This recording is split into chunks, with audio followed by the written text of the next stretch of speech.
14 जून।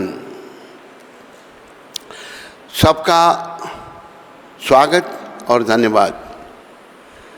श्रील प्रभुपाद शिक्षामृत हयग्रीव को पत्र 14 जून 1968 को प्रभुपाद जी ने हयग्रीव जी को ये पत्र लिखा था। तो प्रभुपाद क्या कह रहे हैं इसमें, ध्यान से सुनिए। वृंदावन को आधुनिक बनाने की आवश्यकता नहीं है, क्योंकि श्री कृष्ण का वृंदावन एक दिव्य देहात है। वे पूरी तरह से प्राकृतिक सुंदरता और प्रकृति द्वारा संरक्षण पर आश्रित है। श्री कृष्ण ने जिस समुदाय को चुना वह वैश्य समुदाय है, क्योंकि नंद महाराज वैश्यों के राजा थे अथवा जमींदार, और उनका प्रमुख कार्य गौ रक्षा था। माना जाता है कि उनके पास 9 लाख गाय थी, और श्री कृष्ण और बलराम अपने अनेक ग्वाल मित्रों के साथ उनकी देख रेख करते थे। प्रतिदिन प्रातः वे अपने मित्रों के साथ गायों को चराने के लिए चरागाह में ले जाते। तो वृंदावन का वर्णन गुरुदेव कर रहे हैं। प्रभुपाद कहते वृंदावन को आधुनिक बनाने की कोई आवश्यकता नहीं है। वह एक दिव्य गांव है, देहात है, और पूरी तरह से प्राकृतिक सुंदरता और प्रकृति द्वारा संरक्षण पर आश्रित है। अभी देखो ये जो भौतिक सभ्यता है ना, बड़ी बड़ी बिल्डिंगें और ये सब सीमेंट सब जगह, ये सब बेकार है। जो प्राकृतिक जो भगवान ने बनाया है, जिसका प्रभुपाद वर्णन करा भी लोगों ने, तो वृंदावन में भी ऐसे ही कर दिया बेचारों ने। लेकिन उसको प्राकृतिक रखना है, नेचुरल जिसे कहते हैं। तो भगवान जो हैं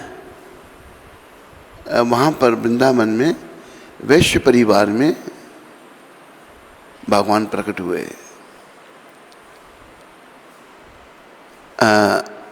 नंद बाबा वैश्य थे। ये एक वैश्य कम्युनिटी के लिए एक बहुत बड़ा ये सौभाग्य है कि भगवान ने वैश्य कम्युनिटी चुनी अपने माता पिता के रूप में। नंद बाबा वैश्य थे और वो वैश्यों के राजा थे। जैसे वैश्यों के एक राजा अग्रसेन भी हुए हैं, अग्रवाल समाज के। तो नंद बाबा भी राजा थे वहाँ पर, और उनका बड़ा काम क्या था? गायों की रक्षा करना। और उनके पास 9 लाख गाय थी। इसलिए कहा है गौधन गजधन बाजीधन।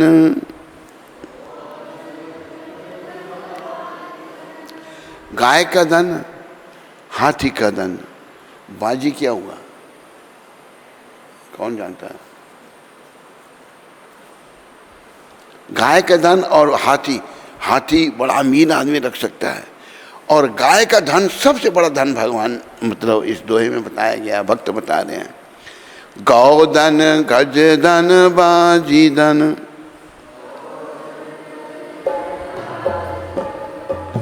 और रतन धन खान।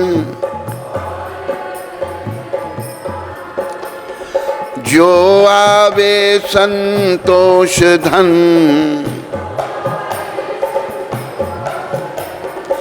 सब धन धूल समान।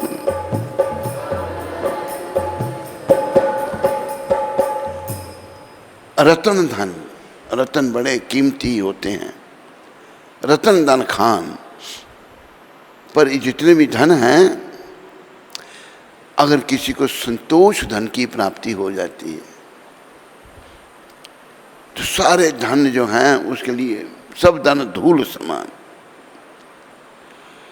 तो संतोष रूपी धन कैसे मिलेगा? वो भगवान श्री कृष्ण की भक्ति से मिलेगा। श्री कृष्ण भक्ति से संतोष रूपी धन की प्राप्ति होगी, यही याद रखो। हाँ, बाजी, घोड़ा, घोड़े घोड़े, हाँ घोड़े का भी धन है। जैसे वो थे ना गोपीनाथ, उनके पास भी घोड़े थे, तो बड़े कीमती कीमती घोड़े थे। गोपीनाथ जी की कथा आई चैतन्य लीला में, गौर कथा में, तो उनके कोई पैसे उसने देने पर मेरे घोड़े ले लो आप। तो जो राजा का बेटा था, महाराजा प्रताप रुद्र का, क्या नाम था उसका, वो मुझे वो सरल आते थे, सरल आने की बीमारी थी, उसको कहीं को आदत पड़ जाती है। तो उसने कुछ जिद करता था वो गोपीनाथ जी से। गोपीनाथ जी जो हैं भावानंद राय के 5 पुत्र थे, 5 पांडु थे, बड़े भक्त थे। तो बड़ा मूल्य कम में अंकन किया उसने। तो उसने कहा मेरे घोड़े को तेरी इतना सर चुड़ा रहते हैं, ये इतनी कीमत, इतनी कम कीमत क्यों लगा रहा है तुम? आदेश दे दिया, मार दो उसको, चांग पर चढ़ा दो। लेकिन भगवान की कृपा से उनकी रक्षा हुई। तो घोड़े का धन भी बहुत ज़्यादा होता है। गौधन, गजधन, बाजीधन और रतन धन खान। जो आवे जो संतोष धन कैसे आएगा? भक्ति करके भगवान की। भक्त क्या कहते हैं? हमें लाख ना करोड़ ना हजार चाहिए। हम हरिवर कृष्णदास, हमें लाख करोड़ या हजार नहीं चाहिए। हमें श्याम जी, हमें श्याम, हमें कृष्ण जी तुम्हारा बस प्यार चाहिए। हमें कृष्ण जी तुम्हारा। एक भक्त रांका और बांका महाराष्ट्र के थे, उनका मुझे कथा थोड़ी ध्यान में आ गई। रांका बांका पति पत्नी थे महाराष्ट्र में। हमारे महाराष्ट्र में बड़े बड़े भक्त हुए, और ये रांका बांका पति पत्नी थे, पर अनन्य भक्त थे विठल भगवान के। कृष्ण भगवान विठल भगवान एक ही हैं। तो नारद जी ने एक दिन देखा उनको, इतनी गरीब है बेचारे। आह, भक्त लोग उसमें क्या करते थे? वो जंगल से लकड़ियां लाते थे और वो बेचनी, ऐसा गुजारा करना। तो नारद जी बड़े दुखी हुए, इतने अनन्य भक्त, इनके पास बेचारों के लिए कुछ भी नहीं है। चले गए नारद जी भगवान के पास, शिकायत की, प्रभु ये क्या लीला आपकी? आपके जो शुद्ध भक्त हैं उनको आप देते नहीं कुछ भी। भगवान कहते हैं नारद, जिन्हें मेरी भक्ति प्राप्त होगी और कुछ लेते नहीं मेरे से। और भक्ति तो इतनी महान है, भक्त किसी चीज की इच्छा नहीं करता। वही भक्ति हमारे गुरु महाराज ने दी, उसी भक्ति को हमने बनाए रखना है और इसका प्रचार करना है, तभी ये दुनिया, ये भारत बचेगा। अगर भक्ति का प्रचार होगा तो याद रखो मेरे सुनने वाले, यहाँ या वहाँ जहाँ भी हैं देश विदेश में, कोई करे ना करे, भक्ति हम करें। क्यों? क्योंकि जब हम मरेंगे तो हमारे साथ कोई नहीं मरने वाला, याद रखो। तो हम अपने कर्मों को लेकर मरे। अगर भक्ति की होगी फिर कोई चिंता नहीं। तो भगवान नारद जी की ये लीलाएं करते हैं भगवान हमें शिक्षा देने के लिए। नारद जी कहते हैं चल तुम्हें समझाता हूँ, नहीं लेते। तुम कहते हो ना तेरे भक्त को, मेरे भक्त कुछ लेते नहीं, तुम कहता मैं देते नहीं, चलो मैं दिखाता हूँ। उधर से रांका और बांका आ रहे थे। रांका जी आगे आगे थे, बांका पत्नी पीछे पीछे। वृद्ध नहीं थे, नौजवान थे। तो भगवान आगे सोने की मोहरों का ढेर लगा दिया। भगवान का देख नारद तो कहते मैं देता नहीं, दे रहा हूँ, नहीं ये दे रहा हूँ। तो नारद जी और श्री कृष्ण भगवान एक बड़े वृक्ष के पीछे जाके छिप गए। रांका जी ने जब देखा सोने की मोहरें, उनके पास तो राम नाम का, कृष्ण नाम का धन था। पायो जी मैंने राम रतन धन पायो जी मैंने राम रतन, पायो जी मैंने श्याम रतन धन पायो।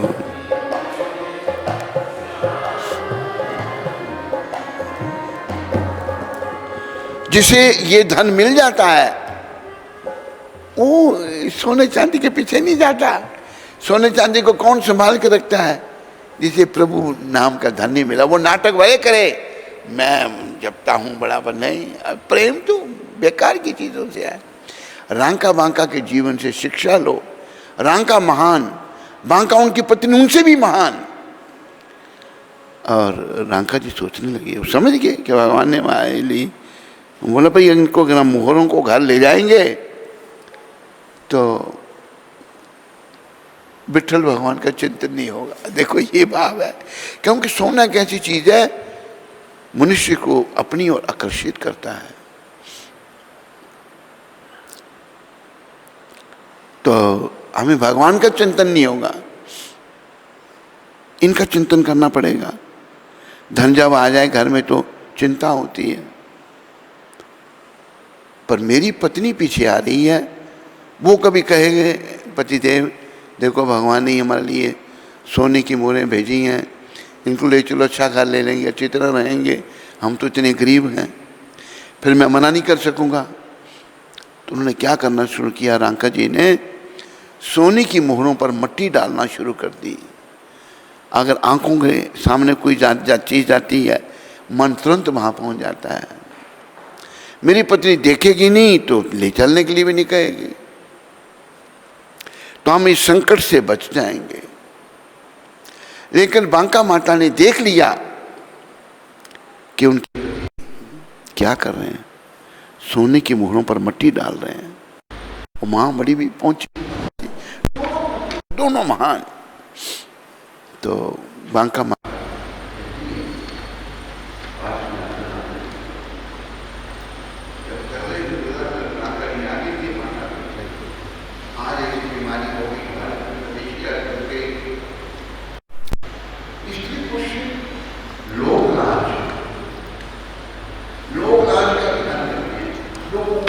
दूसरे से बात नहीं करते, लेकिन आज बेशर्म हो गए।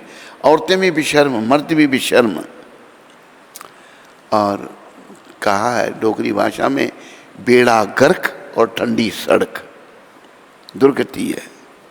हाथ से हाथ पकड़ के, कोई शर्म नहीं कुछ लोगों को नहीं। तो ये है भक्त, पति आगे आगे पत्नी पीछे पीछे, लोक लाज है। और स्त्री का गहना लज्जा है। जिस स्त्री को लज्जा नहीं, वो स्त्री गहना खो दिया उसे अपना। तो बांका माता ने देख लिया मेरे पति सोने की मोहरों पर मिट्टी डाल रहे हैं। वो समझ गई सारी बात, बड़ी महान आत्मा थी, भक्त आत्मा थी। आकर पति को क्या कहती हैं, पतिदेव ये आप क्या कर रहे हैं?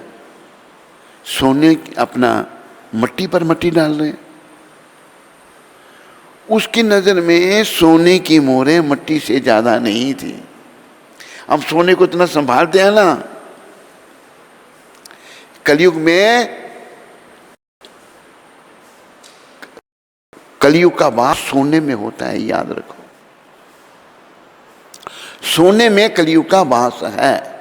जिसके पास सोना, उसकी बुद्धि मलिन है। सोना है तो भगवान की सेवा में लगाना, प्रभु बस ये आपका है। लेकिन नहीं, सोने में मन घुसा हुआ है। तो बोला कि आप मिट्टी पर मिट्टी डाल रहे हैं। रांका को बड़ी शर्म आई, ये तो मेरे से भी आगे है। सोने की कहाँ से निकली? मट्टी से तो निकला सब कुछ। माटी ही ओढ़न माटी ही खावन, माटी का तन बन जाएगा। मट्टी से सब कुछ निकला। तो रांका जी को बड़ी शर्म आई, वो चल पड़े, दोनों छोड़ दी सब कुछ। तो दोनों भगवान कृष्ण और अपना नारद जी महाराज देख रहे हैं वृक्ष के भी। अच्छा, नारद तो कहते देते देख लिया ना तूने, जिससे असली धन मिल जाता है और नकली धन के पीछे नहीं जाता। जो जा रहा है इसका मतलब असली धन से भी बड़ी दूर है, राम नाम के धन से, राम रतन धन से बहुत दूर है। तो अभी भगवान कहते हैं नारद, अभी भी तेरी तसल्ली नहीं हुई ना, चलो। मन में भगवान ने सोचा, ये कहा तो नहीं पर मैं कह रहा हूँ, चलो इनकी मदद करते हैं। जिस वन से ये लकड़ियाँ चुन के लाते हैं वहाँ इनकी मदद कर। दोनों भगवान कृष्ण और नारद जी आ गए, लकड़ियों का बोझ बना के रख दिया कि उठा के ले जाएंगे। और बेचारे लकड़ियाँ चुनने के लिए आए दोनों। तो लकड़ियों का बोझ पड़ा, देखा कि हमसे पहले ही किसी ने आकर लकड़ियाँ कटी और लकड़ियाँ नहीं उठाई उन्होंने। इतने निष्किंचन होते हैं भक्त। देखो, हमें किसी चीज से भी मोह हुआ ना तो भगवान नहीं मिलेंगे, याद रखो। ये सब भौतिक वस्तुएं हैं, हमें तो केवल कृष्ण से प्रेम होना चाहिए। मोह रूपी फांस को, ये मोह रूपी फांस है, इसको मोह रूपी रज्जु को भक्ति रूपी तलवार से काटना है। लकड़ियाँ भी नहीं उठाई उन बेचारों ने। नारद जी बड़े प्रभावित हुए। ये घटनाएं हम लोगों को शिक्षा देने के लिए करते हैं भगवान के भक्त। और भगवान जो भौतिक वस्तुओं के पीछे हैं, भौतिक सुख संपत्ति के पीछे हैं, वो मूर्ख नहीं है, वो महामूर्ख है। क्योंकि देखो, आए थे संसार में, हाथ खुले थे, मेरे बच्चे के हाथ खुले, बंद होते, खुले नहीं, बंद ऐसे होते हैं बच्चे के हाथ। जब जाएंगे हाथ खुले होंगे। ना कुछ लाए थे ना ले जाना है, बीच में आके मालिक बन गए। ये संसार बेगाना है, ये हमारा नहीं है। पर ये बातें तभी समझ आएंगी जब हमारे अंदर सोया होगा कृष्ण प्रेम, जागृत होगा, हमारे मन की मैल धुलेगी। जब हम शरीर के स्तर से ऊपर उठेंगे, हमने भोगों को भोगने में सारा समय बिता दिया और भगवान से हमारा प्रेम नहीं हुआ। इसलिए मीराबाई जो बड़ी भक्त थी, मीरा जी कोई साधारण घर से नहीं थी, कोई भिक्षा मांगने वाले घर से नहीं थी, वो रानी थी। तो मीरा जी कहती हैं, पायो जी मैंने राम रतन धन पायो जी में।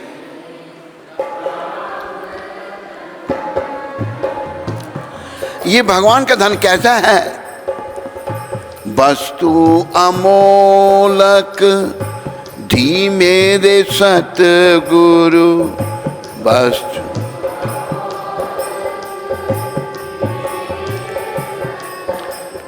धी मेरे सतगुरु,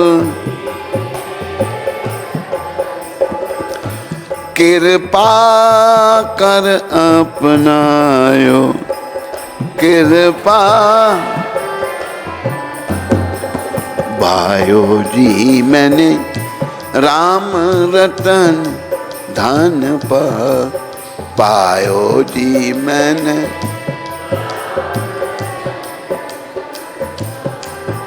पायो जी मैंने श्याम रतन धन पायो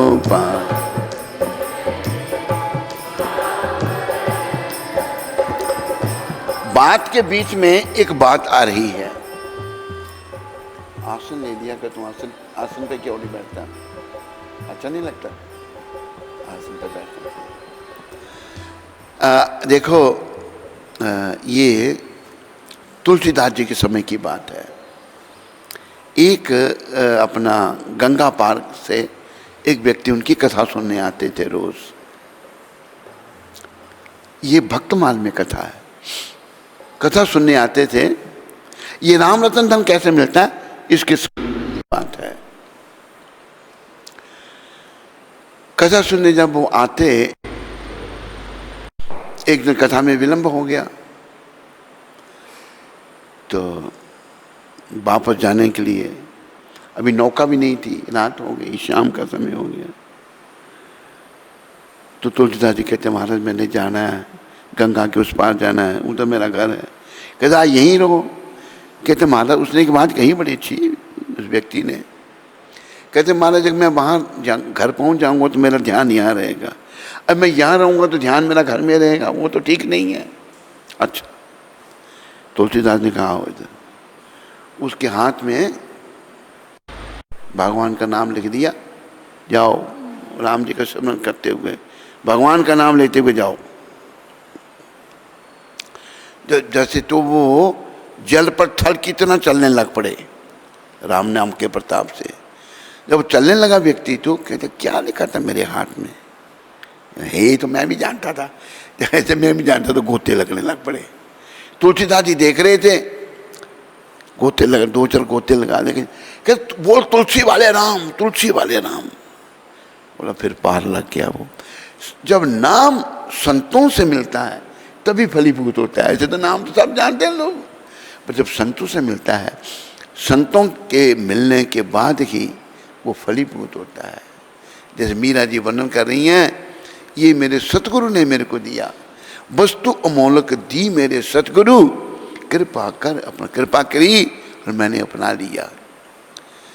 जन्म जन्म की पूंजी पाई, जन्म जन्म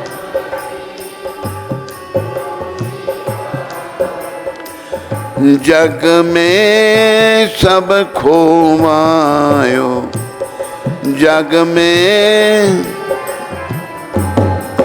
पायो राम रतन धन पायो।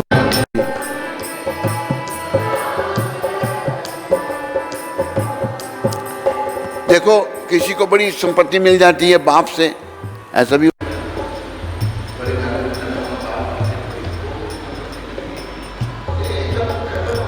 संपत्ति नहीं है सब कुछ। जन्म जन्म की पूंजी पाई, जग में सब खो आयो। लेकिन राम नाम का धन कैसे है? खर्चे न खूटे चोर न लेवे, खर्चे न खूटे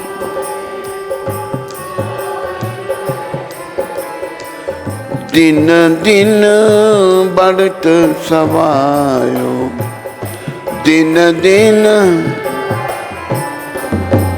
पायो जी मैंने राम रतन धन पायो जी मैंने राम। जिसे राम रतन का धन मिल जाता है वो सत्य की नैया पर सवार हो जाता है। वो झूठ नहीं बोलता, वो सच बोलता है। संसारी लोग तो झूठ बोलते हैं ना, मेरे पास और कुछ नहीं है, सब कुछ होते हुए कुछ नहीं है। ये राम भगवान का राम रतन धन, श्याम रतन धन खर्चने से खत्म नहीं होता, और इसको चोर भी नहीं लेते। चोर कैसे चुराएंगे? दिन दिन बढ़त सवायो, दिन दिन ये बढ़ता ही जाता है। जब इसको इतना जपोगे उतना बढ़ता जाएगा, आध्यात्मिक बैंक बैलेंस में जमा होता जाएगा। पायो जी मैंने राम रतन धन पायो,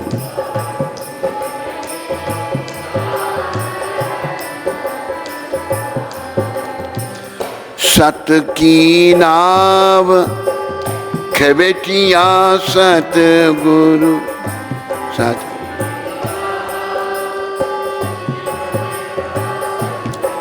जब हम भक्ति करते हैं, सच बोलते हैं, बाहर भीतर से एक हो जाते हैं, तो हम सत्य की नौका पे सवार हो जाते हैं। और जब हम ऐसा नहीं करते तो असत्य की नौका पर, सत्य और असत्य, झूठ की नौका पर सवार होने से कोई पार नहीं हो सकता, सत्य की नौका पर सवार होने से ही पार हो सकते हैं। सत्य की नाव खवेटिया सतगुरु, भव सागर तर आयो। सत्य की नौका भवरूप सागर से हमको पार कर देगी। पायो जी मैंने राम रतन धन पायो।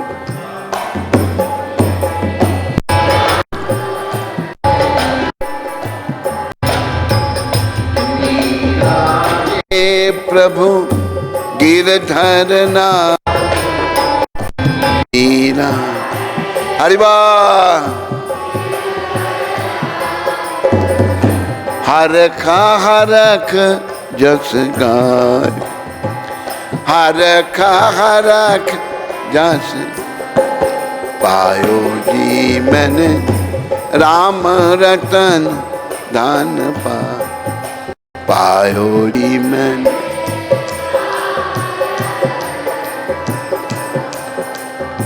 श्री राम जय राम जय जय राम,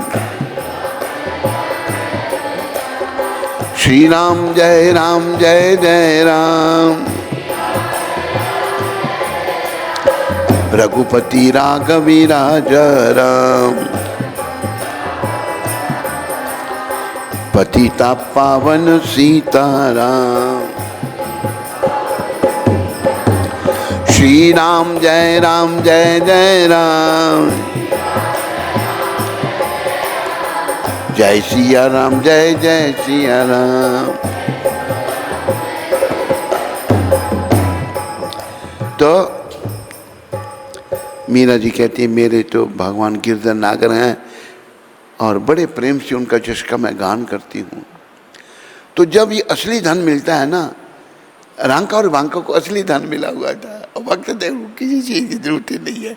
पत्नी भी दिव्य पूजनीय योग्य माता, पति भी दिव्य, भगवान के नाम में सदा भक्ति में लगे हैं। अच्छा पेट पालने के लकड़ियाँ चुन के लिए आते हैं, कोई शर्म ही नहीं। क्या है, हमें शर्म आती है, शरीर के स्तर पर आ गए ना हम, लेकिन भक्तों को कोई शर्म नहीं, हमें शर्म।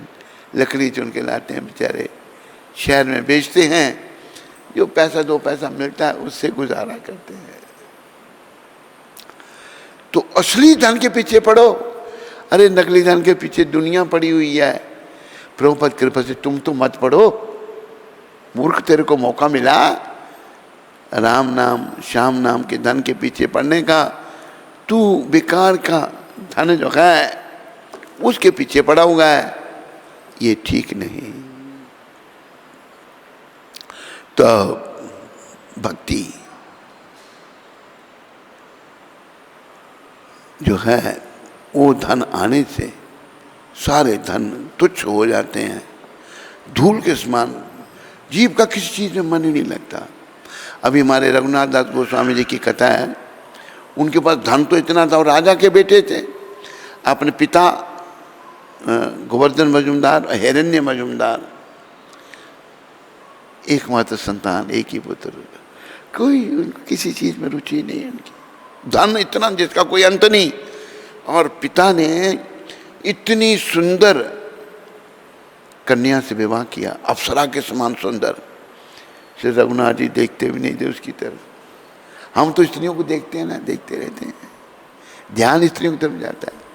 लेकिन जिसे भगवान का धन, रघुनाथ जी बेचारे बड़े एक पुण्य आत्मा, पवित्र आत्मा, महान भक्त, हमारे 6 गोस्वामियों में से एक रघुनाथ दास गोस्वामी। इतना तपस्वी जीवन उनका, इतने महान भक्त, क्या जीवन था। उनको कोई भौतिक चीज से कोई सरोकार नहीं, कुछ नहीं चाहिए। तो भगवान जो हैं कृष्ण और बलराम अपने अनेक बाल बाल सखाओं के साथ उनकी देख रेख करते थे, गायों की देख रेख करते थे। प्रतिदिन प्रातः ही अपने मित्रों के साथ गायों को चराने के लिए चरागाह में ले जाते थे। गायों के लिए पहले चरागाहें थी।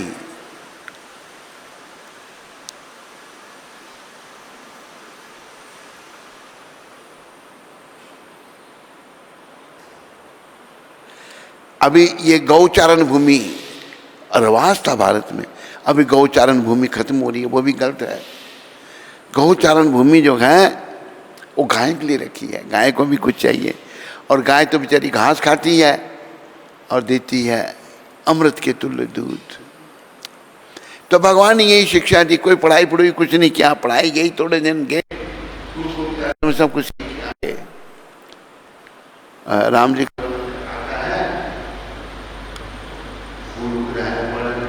गुराई अल्पकाल सब विद्या आई, थोड़े समय सारी विद्या आ गई। अपने श्याम भगवान भी थोड़े समय के लिए गए सांदीपुनी के आश्रम में, सारी विद्याएं भगवान तो सब, लेकिन गायों के पालन किया। आज की शिक्षा सब बेकार, हमारे बच्चे बच्चियां, जन्म मिला मनुष्य का, जन्म हीरा तुझे जो मिला है, जन्म हीरा ये गंवाने के काबिल नहीं है, ये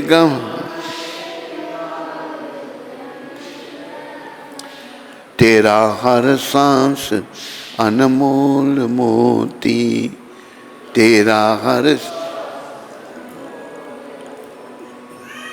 ये लुटाने के काबिल नहीं है, ये लुटाने के काबिल, जन्म हीरा तुझे जो मिला है, जन्म। देखो ईश्वर की अद्भुत है माया, तेरी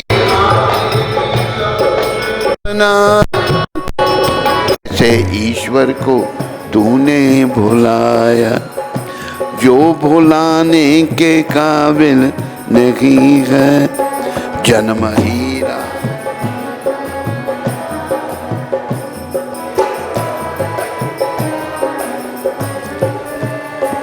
पशु जीते जी सेवा कमाते, मरने के बाद भी काम आते, तेरा यह जिस्म मर कर किसी के काम आने के काबिल नहीं, जन्म हीरा।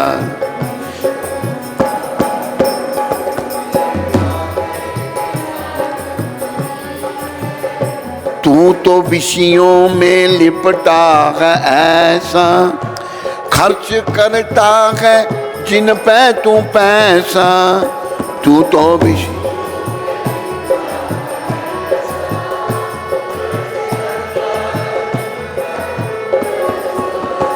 मिला बिन मोल अनमोल सत्संग, जिसमें जाने के काबिल नहीं है, जन्म हीरा तुझे जो मिला है, ये गंवान।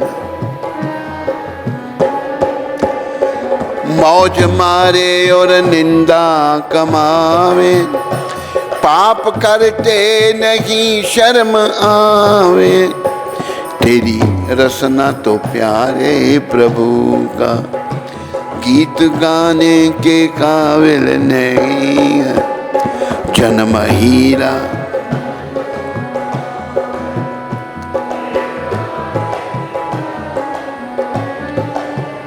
अब न संभले तो रोना पड़ेगा, नरक में गर्क होना पड़ेगा, तेरा ऐसा बुरा हाल होगा, जो बताने के काबिल नहीं है, तेरा ऐसा बुरा।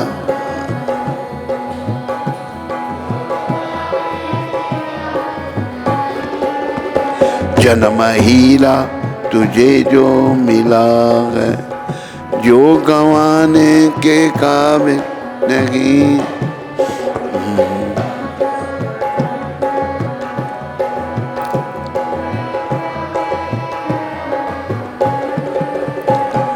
ये जन्म भाई बड़ा अनमोल है, इसको व्यर्थ में नहीं गंवाना। इसके द्वारा कृष्ण भक्ति करके अपनी भावना को शुद्ध बनाना है, अपनी भावना को शुद्ध करना है। कन्हैया क्या चाहिए तेरे को? कन्हैया क्या चाहिए? हैं? क्या चाहिए? कीड़ा नहीं, अच्छे बच्चे कीड़े के साथ नहीं खेलते। कन्हैया तू तो अच्छा बच्चा है ना, कीड़े के साथ नहीं खेलते। इधर चक्कर लगाओ, शोर मचाए, थोड़ा सा ले जाओ, फिर इधर ले जाओ, सुनो सत्संग आप भी। तो भगवान गाय का पालन करते थे, हमें भी गाय की सेवा करनी चाहिए और अपने जीवन को सफल बनाना चाहिए। बोलो मोर मुकुट बंसी वाले की। तो ये सब मौका हमको प्रभुपाद जी की कृपा से मिल रहा है। आज गौर कथा का 75वां दिन है, 75 दिन हो गए प्रभुपाद कृपा से गौर कथा होते हुए। और भगवान बड़ी कृपा करके ये जो लीला कर रहे हैं, अभी भगवान की ये आखिरी लीला है, भाव लीला। राधा जी का भाव अति दिव्य भाव है, तो वही भाव लीला भी चली आ रही है। गंभीरा में है प्रभु भगवान श्री चैतन्य महाप्रभु। गंभीरा आखिरी दिन भगवान ने गंभीरा में बिताए थे, ये जगन्नाथपुरी में है गंभीरा।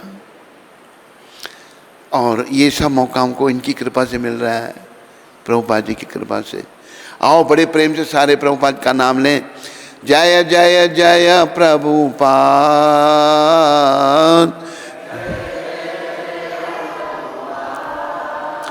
जय जय जय प्रभुपाद,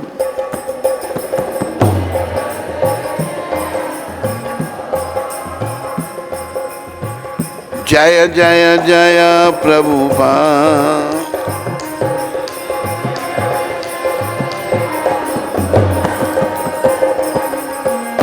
जय जय जय प्रभुपाद।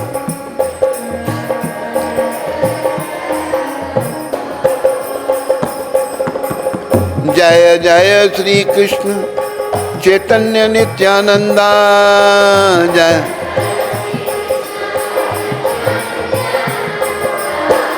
जय अद्वैत चंद्र, जय गौर भक्त वृंदा।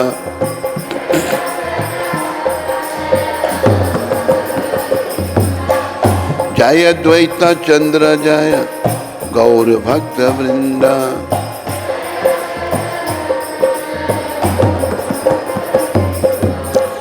जय जय श्री कृष्ण चैतन्य नित्यानंदा, जय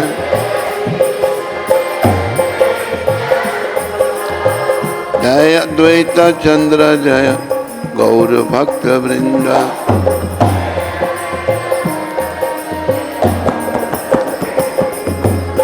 गौरंगा गौरंगा गौरंगा नित्यानंदा नित्यानंदा।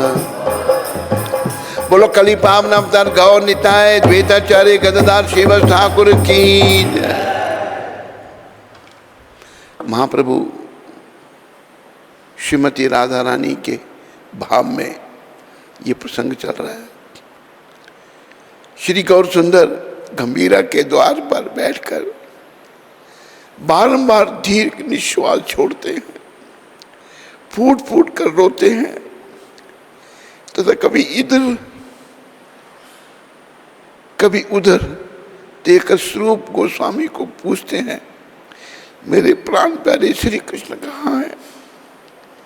इतना दिव्य भाव है, ओहो श्री कृष्ण कहाँ है? शिल स्वरूप एवं राय राम भगवान गौर सुंदर की ऐसी अवस्था देखकर परस्पर विचार करके उन्हें अंदर गुफा में ले गए, क्योंकि उस समय उनको यही उचित जान पड़ा गंभीरा की निर्जन गुफा में श्री कृष्ण विरहा जर्जरित श्रीमन महाप्रभु आसन पर विराजमान है। आपके सन्मुख राय रामानंद एवं स्वरूप गोस्वामी बैठे हैं। 3 प्रहर रात्रि बीत चुकी है। घी का एक दीपक टिमटिमा रहा, घी भी खत्म हो गया, घी दीपक भी। तीनों ही चुप हैं। गंभीर निस्तब्धता छाई हुई है। उस पवित्र निर्भयता को भंग करते हुए कृष्ण बिरहा विधुर श्रीमन महाप्रभु स्वरूप गोस्वामी से कहने लगे, प्रियाय प्रीति लागी योगिनी हैनु, तबुता दारुण चित्त सोयास्थी ना पाइनु। स्वरूप, तुम मेरे को कब तक प्रबोध दोगे? अब यह मेरा मन अधिक मानने वाला नहीं। तुम इसे नहीं समझते। मेरा दुख ना समझने से ही तुम दुखी होते हो, किंतु मैं क्या करूं? अब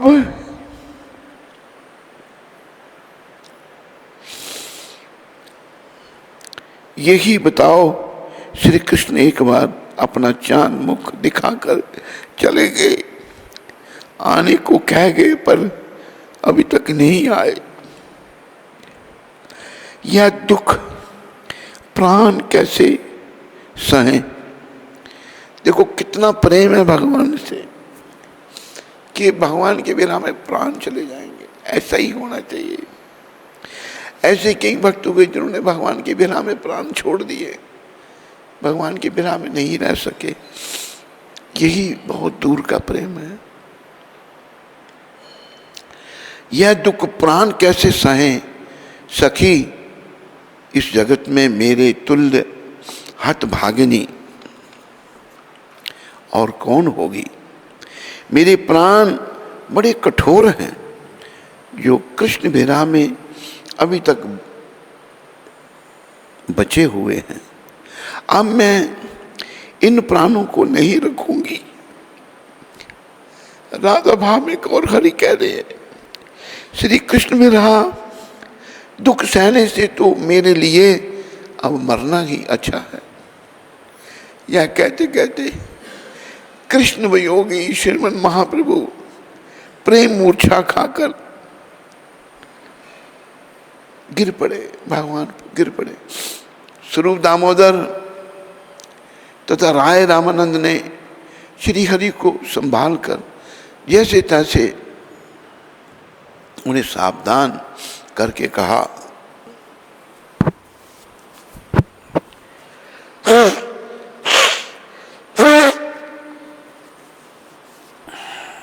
क्या कहा?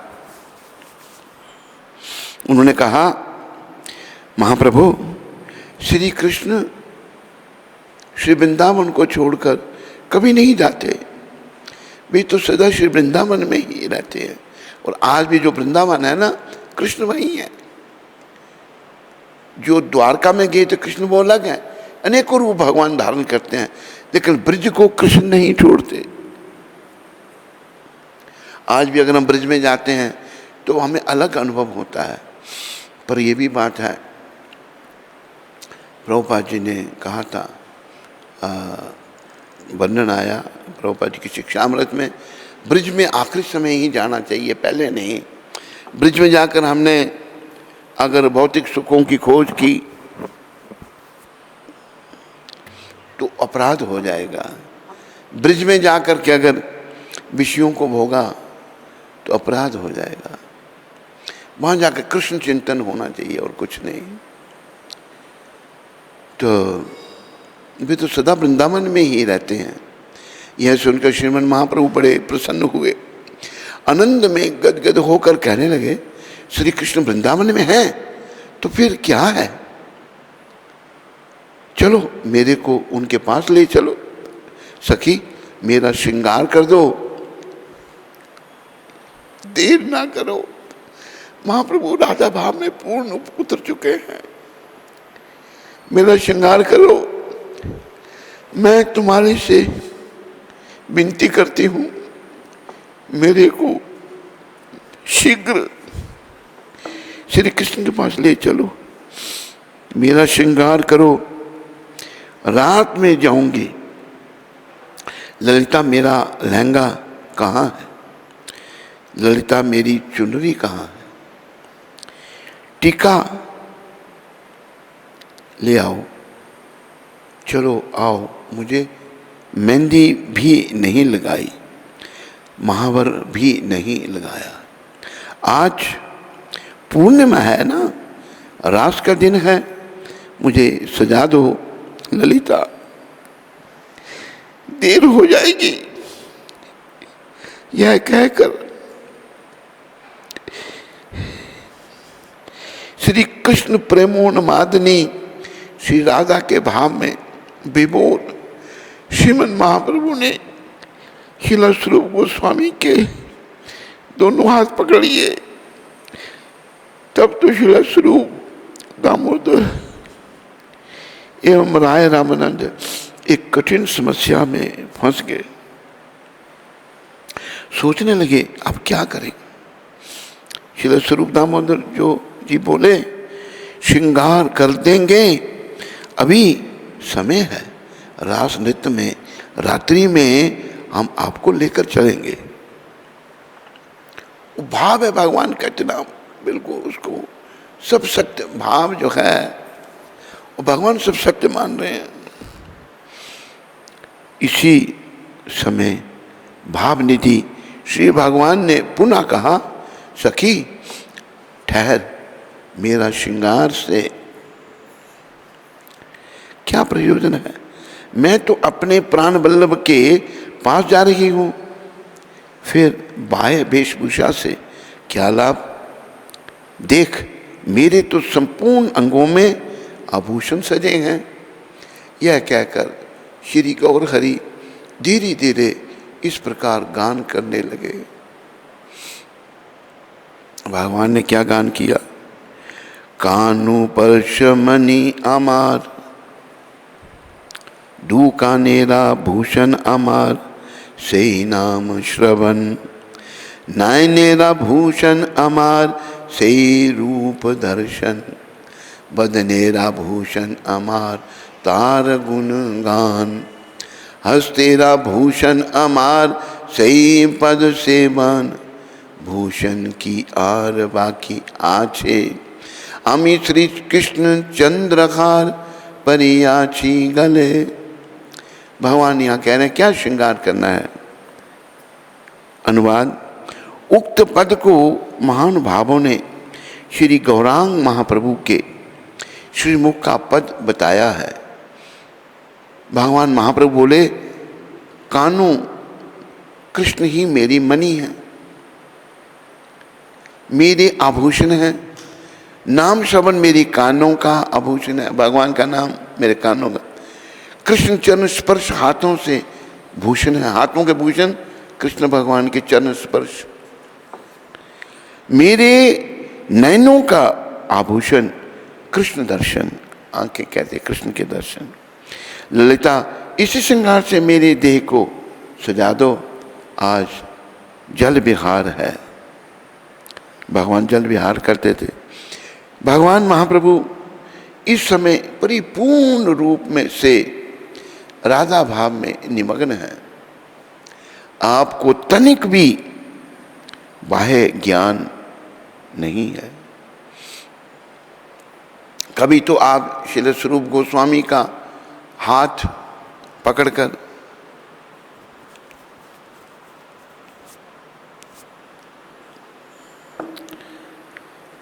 दैन्यता पूर्व बड़ी विनम्रता से उनसे निवेदन करते हैं, ललिते देर क्यों कर रही हो, श्री कृष्ण के दर्शनों को शीघ्र चलो।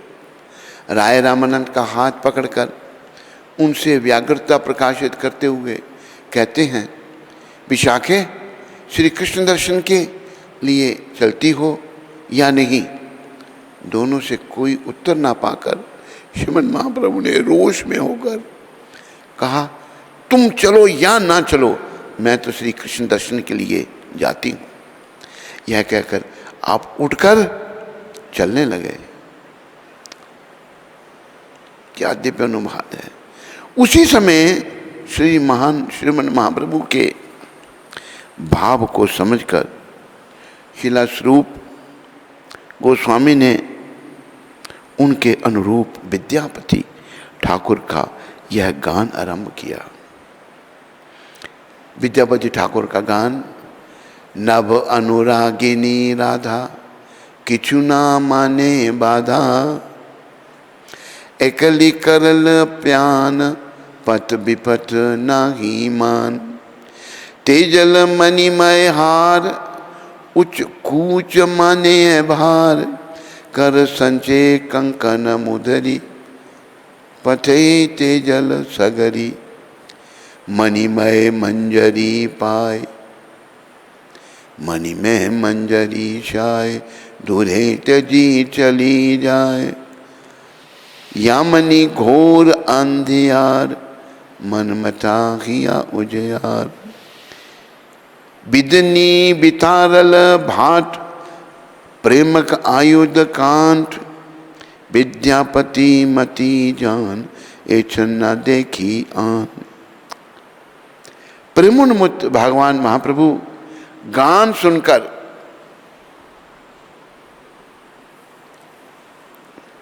चकित होकर नहीं वहीं बैठक वहीं ठिठक गए। तब विद्यापति जी के पद सुनकर बोलो विद्यापति जी महाराज की। श्री राधा श्री राम राय ने शुभ अवसर देखकर श्री गौर हरि के कान में चुपके से कहा, महाप्रभु आप कहाँ जा रहे हो? अभी समय नहीं हुआ है, जटिला बुढ़िया अभी तक जाग रही है। उसके सोने पर हम चलेंगे। श्री कृष्ण अभी सारिणी श्री राधा भाव निमगन श्रीमन महाप्रभु तुरंत ही भीतर जाकर चुपचाप बैठ के राय रामानंद एवं शिला स्वरूप दामोदर गोस्वामी ये दोनों जाने भी आपके पास जा बैठे। कुछ ही क्षण में भावनिधि श्री भगवान का भाव उतर गया। फिर तो आप लज्जित होकर धीरे धीरे शिला स्वरूप दामोदर से कहने लगे, स्वरूप मैंने तुम्हारे साथ कोई चंचलता तो नहीं की। भाव में भगवान क्या बोलते हैं उनके चंचल, मैं क्या करता हूँ क्या बोलता हूँ कुछ समझ में नहीं आता। मैं क्या प्रलाप बकता हूँ मुझे कुछ याद नहीं। हे स्वरूप, हे राय राम, तुम लोगों को मैंने बड़ा कष्ट दिया। कितना भाव है भगवान का। फिर भी तुम मेरे को इतना प्यार करते हो, भला मैं क्या देकर यह तुम्हारा ऋण उतारूंगा। इतना कहकर श्री गौर हरि नेत्रों से टपर टपर अश्रुपात करने लगे। भगवान रोने लग पड़े। तत्पश्चात स्वरूप गोस्वामी एवं राय रामानंद श्रीमन महाप्रभु को जैसे तैसे शयन कराकर अपने अपने स्थान को पधारे। कृष्ण अधरामृत की महिमा। भगवान जो हैं ये जो उनकी गंभीरा की लीला है,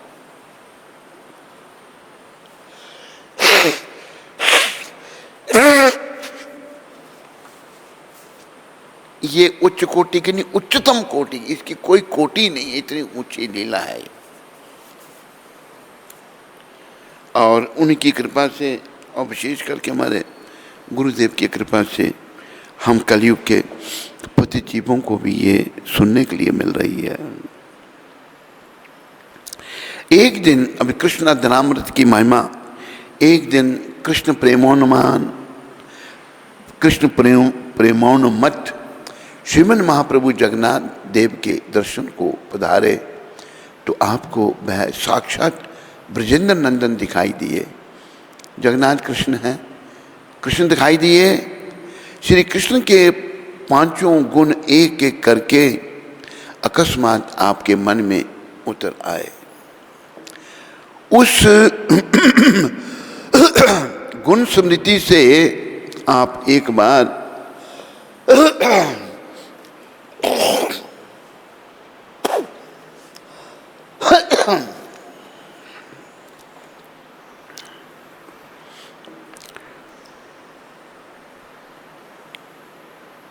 श्री कृष्ण के पांचों गुण एक एक करके अकस्मात आपके मन में उतर आए। उस गुण स्मृति से आप एक बार में ही बेहल हो गए। श्री कृष्ण के पंच गुण ने आपकी पंचेंद्रियों को आकर्षित कर लिया। उसी क्षण व्याकुल होकर प्रेमावेश में आप मूर्छित हो गए। भगवान मूर्छित हो गए।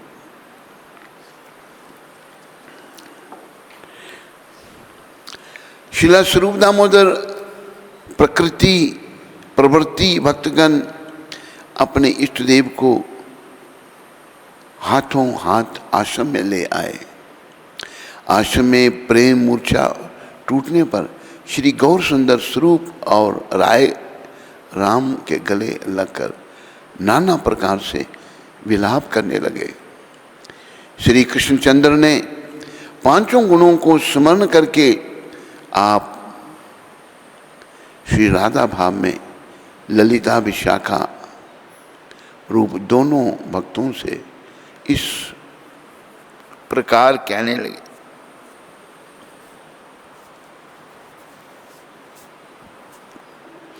क्या कहने लगे? कृष्ण रूप शब्द स्पर्श सौरभ धर रस यार माधुर्य कथन ना जाइए। देखी लोभी पंच जन एक अश्व मोर मन चढ़ी पांचे पांच दिके धाइये। सखी है सुनो मोर दुखेर कारण मोर पंचेंद्रियागन महालंपट दस्यगन सबे कहे हरे पर धन। एक अश्व एक क्षणे पांच पांच दिके टाने। एक दिन कौन दिके धाए। एक काले सबे दाताने गेलच घोड़ार प्राणे। एत दुख सहन ना जाए इंद्रिय न करी रोष इहा समारा कहा दोष। कृष्ण रूपाधि महा आकर्षण रूपाधि पांच पांच टाने गेल घोड़ारा प्राणे। मोर देह ना रखे जीवन कृष्ण रूपामृत सिंधु ताहरा तरंग बिंदु सही बिंदु जगत डुबाए। त्रिजगते यत नारी तार चित उच्च गिरी ताहा डुबाए आ गए उठी धाय। कृष्ण बचन माधुरी नाना रस नर्मधारी तार अन्य कथा ना जाए। जगत नारी रकाने माधुरी गुने बांधी ताने।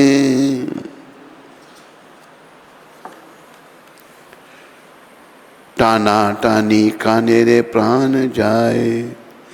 कृष्ण अंग सुशीतल की कही तार बल छटाए जिन्हें कोटि निंदु चंदन।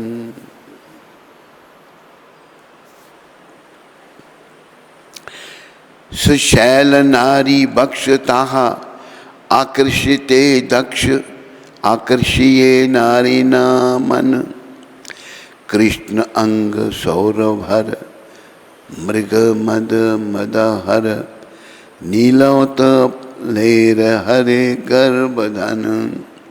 जगत नारी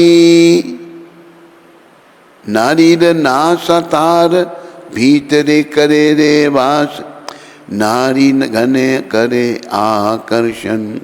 कृष्णेरा अधरामृत ताहे कर्पूर मंदी समत, समाधुर्य हरे नारी मन।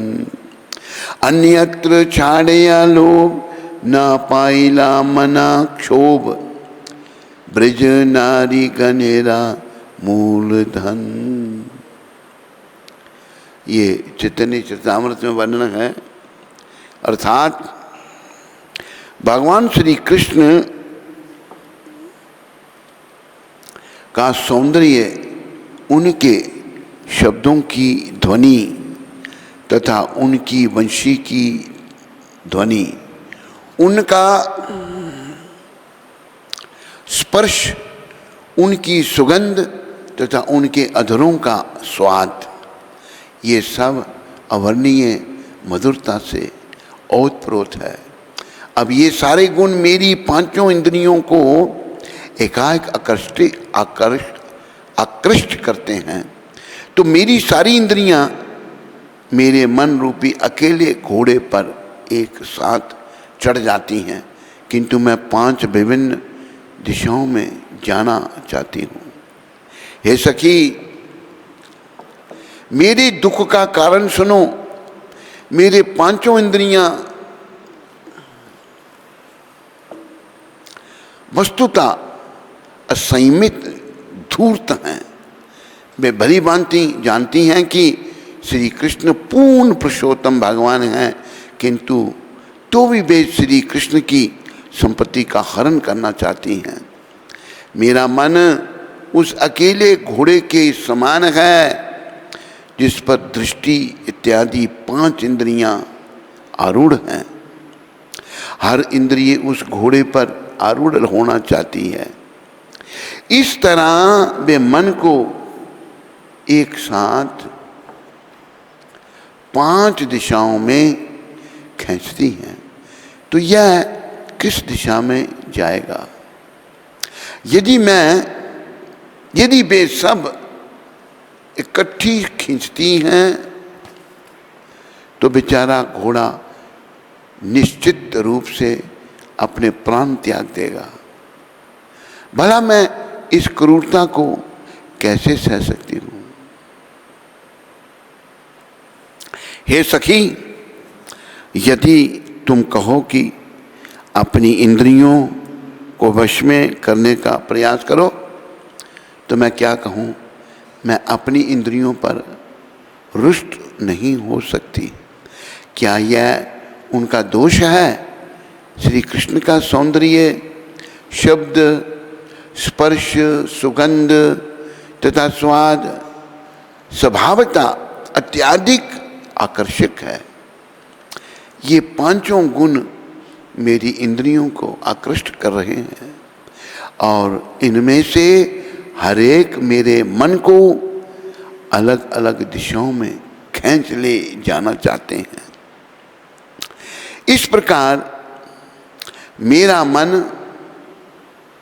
मेरे मन का प्राण महान संकट में है। जिस तरह किसी घोड़े पर बैठकर 5 दिशाओं में एक साथ जाने का प्रयास किया जाए, इस तरह मैं भी मृत्यु के संकट में हूँ। तीनों लोकों में प्रत्येक स्त्री को की चेतना निश्चित रूप से एक ऊंचे पर्वत की तरह है, किंतु श्री कृष्ण की सौंदर्य माधुरी समुद्र के तुल्य है।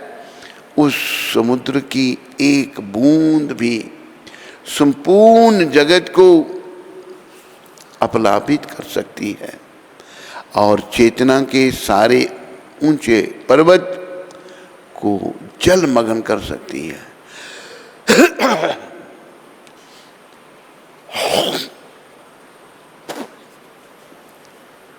हरे कृष्णा राम हरे राम। श्री कृष्ण के परिहासपूर्ण वचनों की मधुरता सारी स्त्रियों के हृदयों का अवर्णनीय ध्वंस करती हैं। उनके शब्द स्त्रियों के कानों की उनके माधुर्य के साथ बांध लेती हैं। इस तरह की खिंचातानी के कारण कान का प्राण चला जाता है।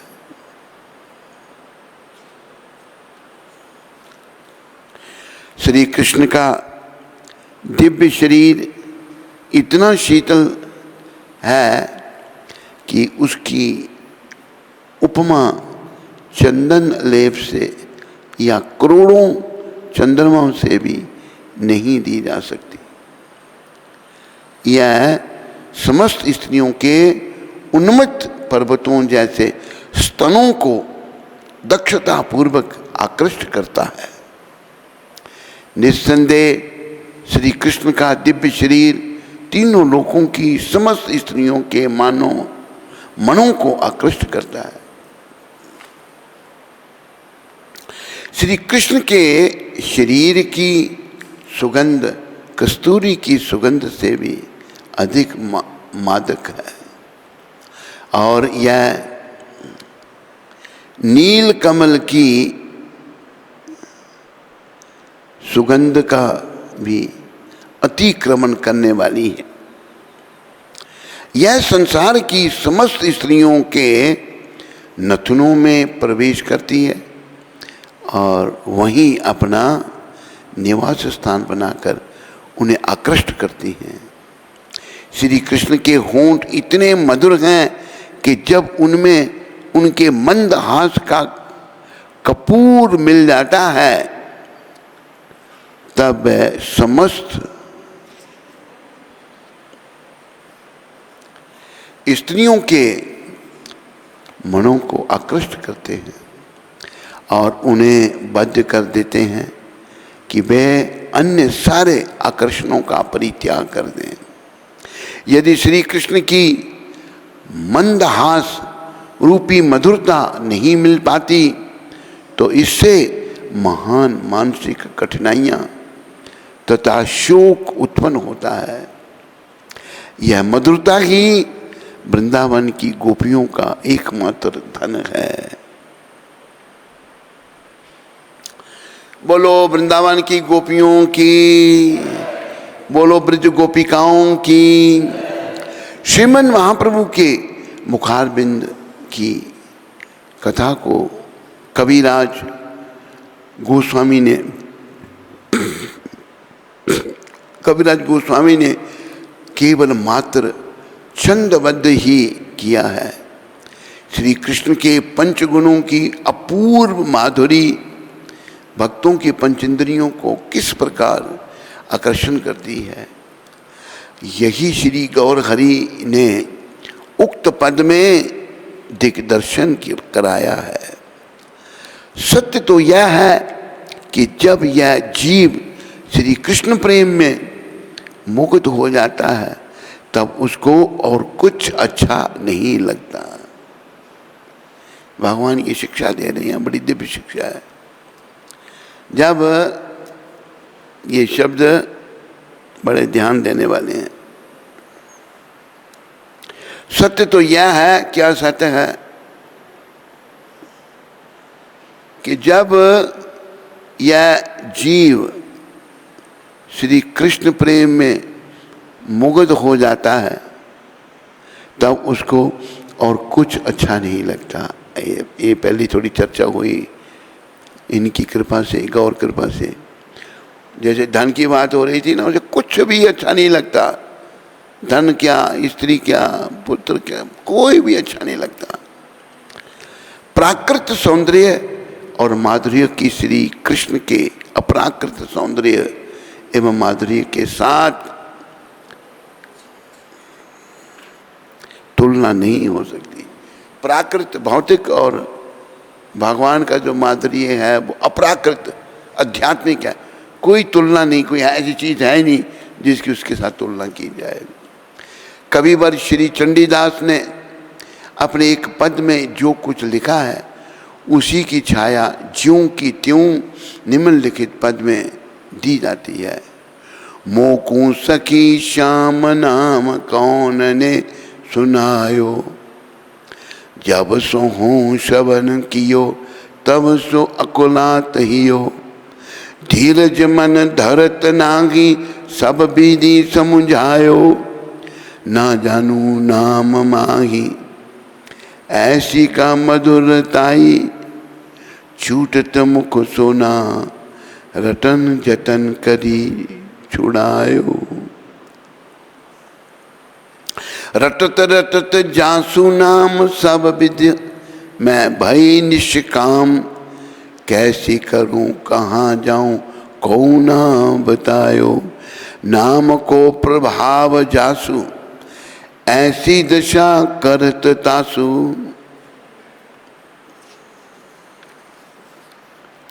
अंग परस करत कहा जात ना जनायो। देखत ही रूप इंदु उमड़त है प्रेम सिंधु। नारी धर्म कैसे कहो जाए जो बचायो। बिसरन हो चाहत ताही बिसरो बह जगत नाही।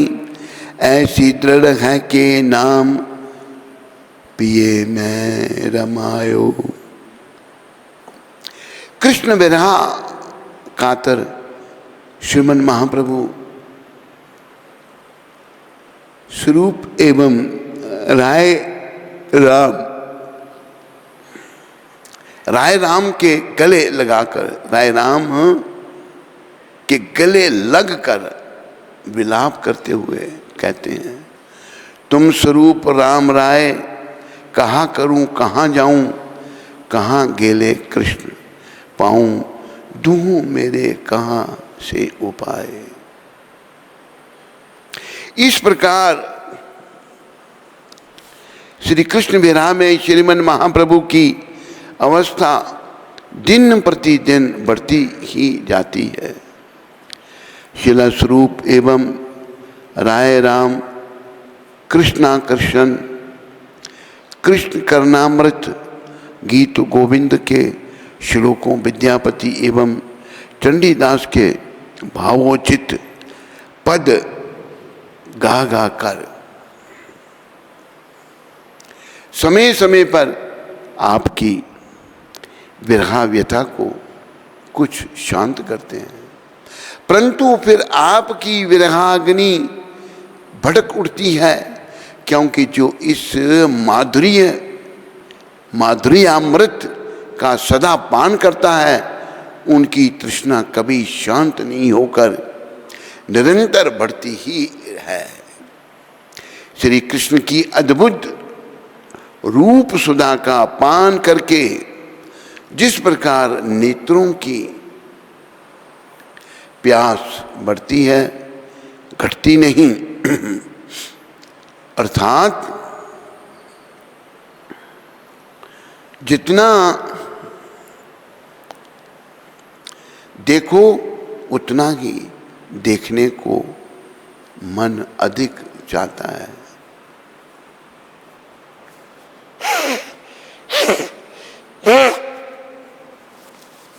उसी प्रकार श्रीमन मदन मोहन की गुणावली सुनकर कानों की तृप्ति भी नहीं होती, किंतु और अधिक सुनने की इच्छा होती है कि श्री कृष्ण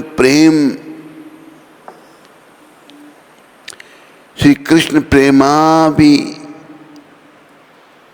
दा मगन श्रीमन महाप्रभु विराजमान हैं। 2 प्रहर रात्रि व्यतीत हो चुकी है। स्वरूप गोस्वामी एवं राय रामानंद आपके सन्मुख बैठे हुए आपको निरंतर श्री कृष्ण कथामृत का पान करा रहे हैं।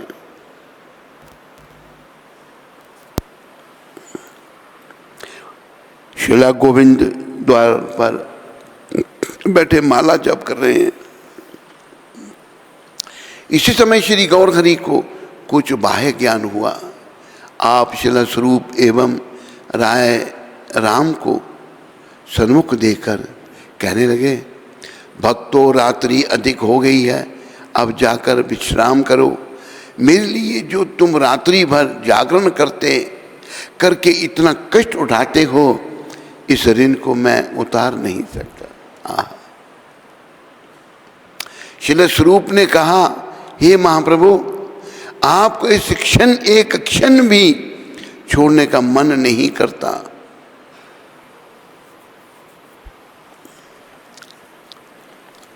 जब आपको निद्रा आ जाती है तब हमें बड़ा आनंद होता है, फिर घर जाने को भी मन करता है। आप शयन कीजिए, हम स्वयं चले जाएंगे। सजल नयनों से आंखों में आंसू हैं भगवान के।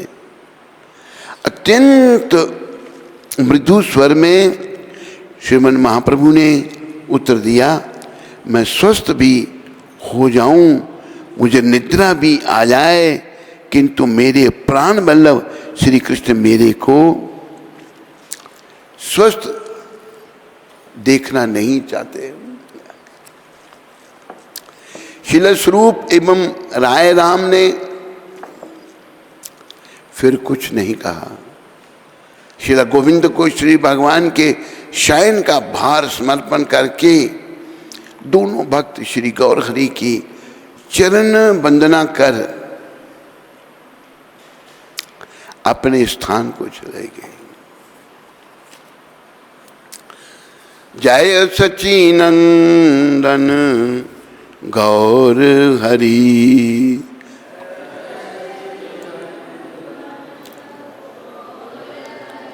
गोविंद हरि गोपाल हरि गो।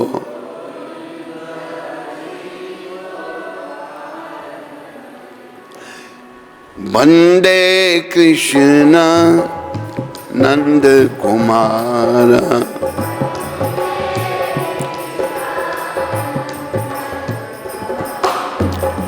नंद कुमार मदन गोपाल,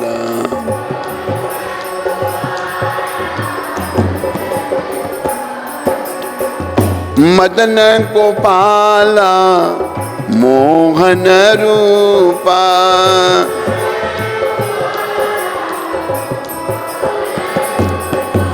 मोहन रूपा नंद कुमारा।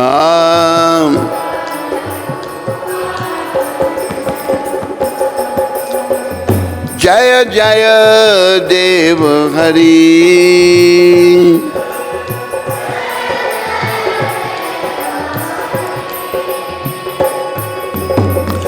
जय सच्चिनंदन गौर हरि,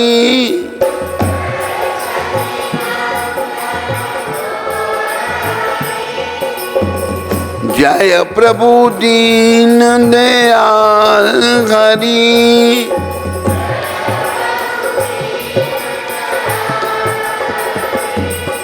गोविंद हरि गोपाल हरि।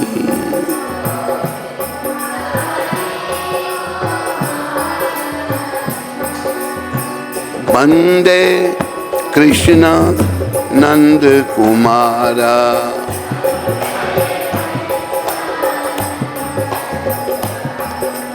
गौरंगा नित्यानंद, गौरंगा नित्यानंद, गौरंगा नित्यानंद, गौरंगा नित्यानंद, नित्यानंद नित्यानंद नित्यानंद दानंद गौरंग गौरंग गौरंग। बोलो निताय गौर सुंदर भगवान की, बोलो गौर कथा की, बोलो इन सब के देने वाले पतित पावन शिला प्रभुपाद की। हरे कृष्ण। सबका धन्यवाद। हरे कृष्ण। विधि शर्मा माता उधमपुर से। हरे कृष्ण गुरु महाराज जी, मेरे प्यारे प्यारे गुरु महाराज जी के चरणों में मेरा कोटि कोटि प्रणाम। महाराज जी, जब गौर कथा होती थी शुरुआत में तो सब भक्त आपको बोलते थे कि उन्हें आनंद आता है कथा सुनने में, लेकिन मन मलिन होने के कारण मुझे कभी ऐसा अनुभव नहीं हुआ और मैं सोचती थी ना जाने इन्हें कैसे आनंद आ रहा है। फिर धीरे धीरे आपकी अपार कृपा की वजह से मुझे आनंद आने लगा। बहुत अच्छा विधि माता, तेरे को आनंद आना शुरू हो गया, कृपा हो गई। यह बस आपकी कृपा है? नहीं, मेरी कृपा नहीं, प्रभुपाद जी की और गौर कृपा है। महाराज जी, मुझे जगन्नाथ जी बहुत अच्छे लगते हैं। अभी विधि माता जगन्नाथ कथा शुरू होने जा रही है स्नान यात्रा से। बहुत सुंदर सुंदर कथाएं होंगी और उसके लिए हम श्रीमन जो एक गुमनाम भक्त हैं उनकी मेहनत है, तो उसके लिए हम उनका धन्यवाद करते हैं।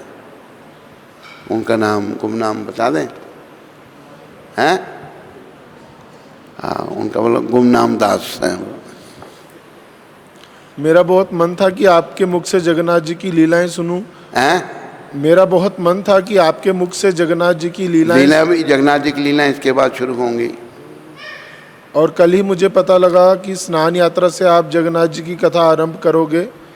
महाराज जी, मुझे बहुत ज़्यादा खुशी है और मुझे स्नान यात्रा का इंतज़ार नहीं हो पा रहा। महाराज जी, एक बात पूछनी है।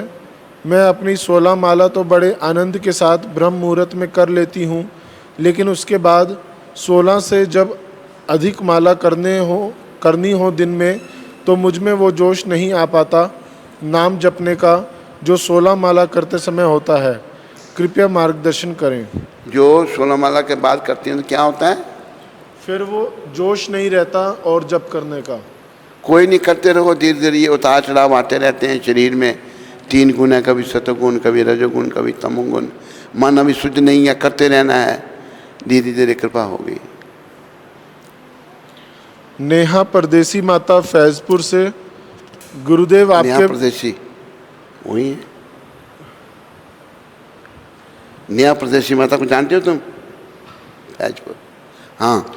गुरुदेव, आपके पावन चरण कमलों में दंडवत प्रणाम। गुरुदेव, आपकी बड़ी असीम कृपा हुई है हम फैजपुर वासियों पर।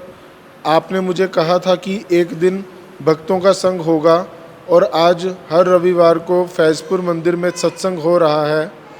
गुरुदेव, ऐसे ही आपके हाथों से आशीर्वाद दीजिए ताकि हम प्रभुपाद जी के मिशन में आगे बढ़ें।